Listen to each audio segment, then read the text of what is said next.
And yet somewhere in the seed of this frightful destruction,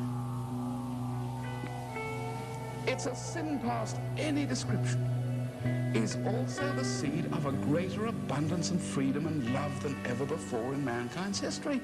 If we get back on the way he's given us, life more abundant. And if we can discover the way to utilize this so that it returns to the individual freedom, what a world it could be. But we're not going to discover it through economic systems pouring out of Flinders University. It's got to come through individuals rediscovering the way that God wants us to live. God has economic answers. He's got answers for our economic system, our money system, our political system, our tax system, the way we use the environment, and we dare not turn away and shut our eyes and say this has nothing to do with us. Surely. And thank God the church is beginning to wake up and is beginning to see that. We are responsible. We do have to have an answer. What is the answer? There's a key in this, you know. And the key is this. Every time man discovers a means of creating more and producing more, not creating more, but producing more of the things that are needed, so that we have mountains now around the world, with less effort than ever before, are the costs of production going up or are they going down? And surely you'd have to argue they're going down. The costs of the man who spent a whole day walking around the paddock to get 1 acre of wheat in are 10 times as great as the 10 minutes we take to do that acre a day. What we should be getting as a result of all this, right through the progress of human history, as we've discovered the right sequence of laws, is a cost structure that is gradually coming down the whole time. Our goods should be getting cheaper. Let me give you one example. At the end of the war, to get a motor car off an endless belt took 1,100 man-hours. That's 1,100 men working for an hour. The Holden, the Commodore, now comes off in a fraction under 20 man-hours. It's the same material, but it's a fraction of the human effort. Should that Holden be more expensive or cheaper? Cheaper. There's a little story that illustrates it. Now, I just ask you to consider what sort of environment would Australia be if we just got one thing through without any new laws, new governments, new anything else. All of a sudden, the Australia that we're living in, you began to find prices dropping. Not our returns and our incomes, but costs coming down.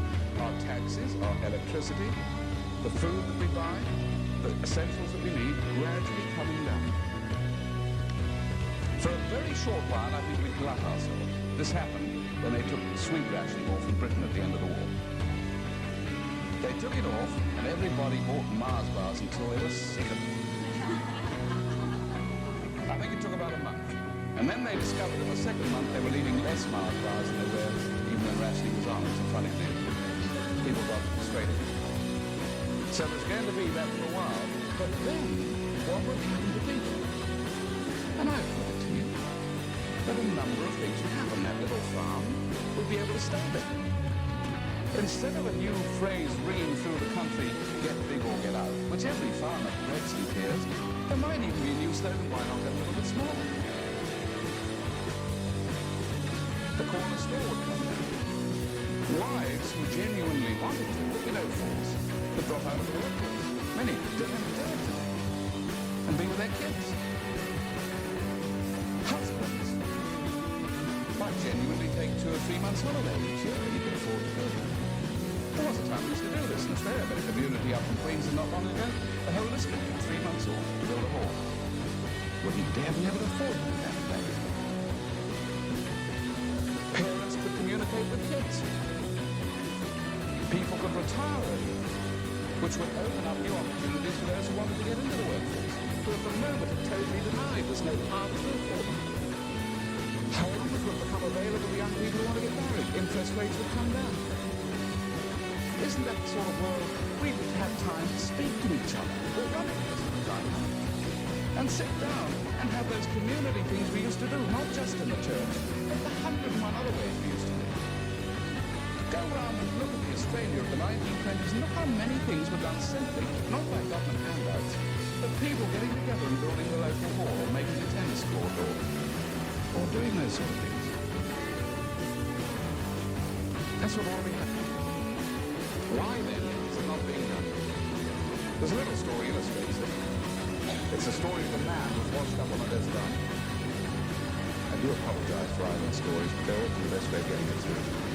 And he was the only survivor. The ship had gone down, and in the middle of this island, there was some coconut trees, and his one chance of life was to get some coconut down. So in the morning, he was pretty unfit, tried to climb up a coconut tree, took half the skin off his knees, got up to the top eventually, hooked an arm round, and knocked down the coconut, plop. Slid down the tree, took all the skin off the other knee, got down to the bottom, ate that coconut. And that gave him the strength the next day to repeat the process. And so he had a little cycle going on the island. Every day his production was a coconut. Every day his consumption was a coconut. If you wanted to work out cost of production, you would have to say it was one coconut over one coconut, wasn't it? Say if this is a bit too complicated. Then one day, he learned the knack. He was getting fitter. He'd learned how to climb. Climbed up that tree, hooked his arm round, and down came 4 coconuts. Slid down the tree, and now he was faced with a bewildering array of choices. Either he could be an absolute pig and eat 4, or else he could have 3 days off. But what was cost of production now? Surely it was 1 coconut over 4. It's a quarter of what it had been before. Every time we discover a new way of using God's creation beneficially, things should be getting easier and not more difficult. I tell you that story because I saw this school run by Eric up in Toowoomba a few years ago, and we had 3 economists from the Darling Downs Institute of Advanced Education in the audience. And that they finished when they got to that story. They went right down the back of the hall and they sat round a little table with a pencil and paper. 1 coconut over 4. And when the school had finished, one came up and said to Eric, I'll never forget it. He said, where's the trick? He said, there must be a catch. It's one of these trick questions. But he said, honestly, if that's right, he said, if we can't work it out, he said, that blows every economic theory we've got sky high. Well, I'll tell you, God's creation does blow every man-made economic theory sky high. So we've got to discover this, because locked into this destruction is the very small seed of a breakthrough into a society that you can hardly imagine.